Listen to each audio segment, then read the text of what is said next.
తెలంగాణ ప్రభుత్వం ఇందిరమ్మ ఇళ్ల లబ్ధిదారులకు కీలక అప్డేట్ ప్రకటించింది.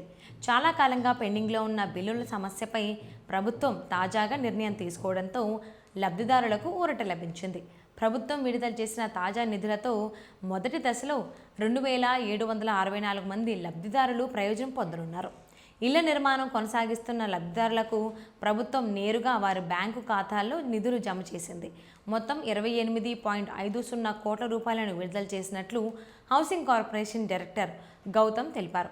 ఈ నిధుల విడుదలతో చాలా కాలంగా ఎదురుచూస్తున్న లబ్ధిదారులకు కొంత ఊరట లభించిందని అధికారులు పేర్కొన్నారు. ఇటీవల ప్రారంభించిన 99 రోజుల కార్యక్రమంలో భాగంగా వారం రోజుల్లోనే ఈ నిధులను విడుదల చేసినట్లు అధికారులు వెల్లడించారు. పెండింగ్లో ఉన్న బిల్లులను త్వరగా క్లియర్ చేయాలని ప్రభుత్వం ప్రత్యేకంగా దృష్టి పెట్టింది.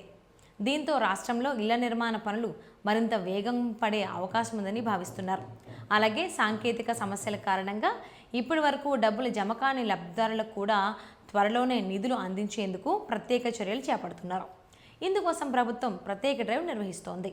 గత వారం రోజుల్లోనే L3 జాబితాలో ఉన్న 1200 మందికి 12.06 కోట్ల రూపాయలు, బ్యాంకుల వద్ద పెండింగ్లో ఉన్న 653 మంది లబ్ధిదారులకు 7 కోట్ల రూపాయలు విడుదల చేశారు. అలాగే అభ్యంతరాల కారణంగా పెండింగ్లో ఉన్న 911 మంది లబ్ధిదారులకు 9.40 కోట్ల రూపాయలు కూడా విడుదల చేసినట్లు అధికారులు వెల్లడించారు.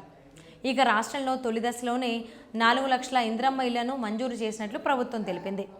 రెండో విడత జాబితాను కూడా త్వరలో విడుదల చేసేందుకు ప్రభుత్వం కసరత్తు చేస్తోంది. ఏప్రిల్ నెలలో రెండవ దశలో మరికొంతమంది అర్హులైన లబ్ధిదారులకు ఇందిరమ్మ ఇల్లు మంజూరు చేయనున్నట్లు ప్రభుత్వం ప్రకటించింది.